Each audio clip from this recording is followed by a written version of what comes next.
thank you for taking out time, of course, sharing your analysis with us on NewsX World. On that note, viewers, we're shifting our focus away from the war in Europe towards what's happening in the Middle East. A senior Hamas delegation has met Egypt's intelligence chief in Cairo to discuss the ceasefire agreement and the situation in Gaza, as both Israel and Hamas continue to trade accusations of violating the truce. Hamas has stated that it remains committed to the first phase of the ceasefire, but has accused Israel of ongoing breaches that threaten the agreement. The group has called for a clear mechanism under mediator supervision to document and stop any sort of violations. The talks also focused on the fate of Hamas in Rafah, especially those who are trapped in tunnels where communication has been lost. Mediators have been trying to address the situation of those who are trapped in the tunnel networks in Israeli-controlled areas in Gaza. Israel says that its military has in fact killed 5 senior Hamas members after a fighter entered its territory to attack soldiers. With us on the broadcast is Sacha Masta, political commentator, joining us from Tel Aviv. Thank you so much for taking out time and speaking to us on NewsX World. Hamas once again pinpointing its fingers towards Israel, accusing Israel of violating the ceasefire agreement, the first phase of which we're yet to see the completion of, because the bodies of all of the hostages have not yet been released. The remains of the deceased hostages have not been returned in their entirety. What do you make of this meeting that has taken place, and also what does this really speak of as far as efforts to commence the second phase are concerned? So first of all, thanks for having me back.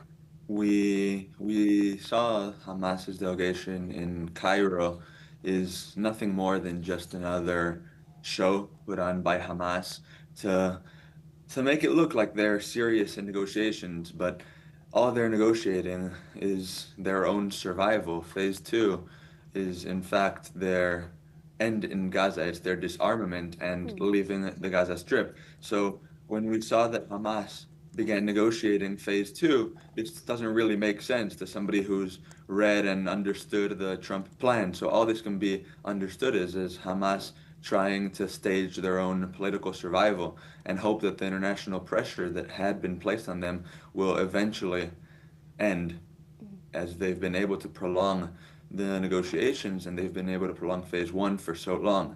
So we hope that the international pressure will increase and that Hamas will no longer be able to continue and stretch these negotiations, because their time in Gaza is over. Phase 2 requires their disarmament, and one way or another, this must happen.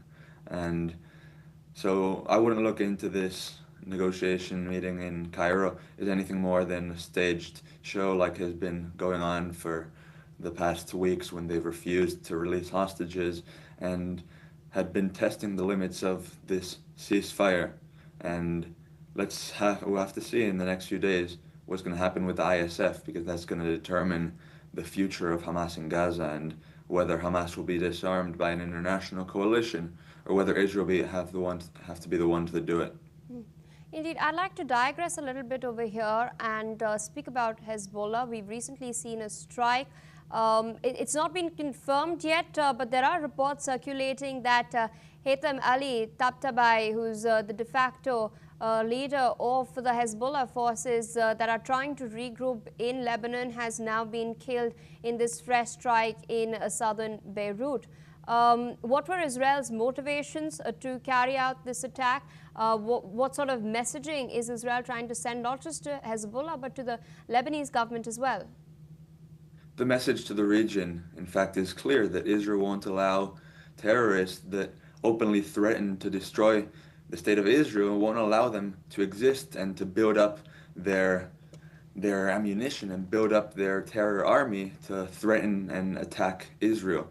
The days of Israel just turning a blind eye to infractions in agreements are over. That's a clear message. Another message that should be understood by Lebanon is that if the Lebanese government has already failed in disarming Hezbollah, then Israel won't stand by and wait for a miracle. Israel will have to take their security into their own hands, and the targeted elimination yesterday was a strong sign of what's to come. if the Lebanese army is not able to disarm Hezbollah, Israel will have to do it, and Israel won't be waiting around.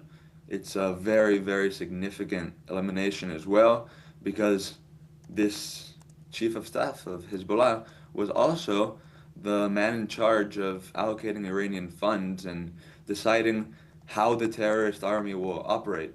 So now that he's eliminated, there's been a successful elimination, it's clear that Israel wants to also intervene and cut off Hezbollah from Iran, and that's what they're trying to do as well. Indeed, sir. Requesting you to stay on with us as we're tracking further updates, this time from Iraq. Iraqi Kurdish security forces have opened fire on a drone as it approached the Khormor gas field in the Kurdistan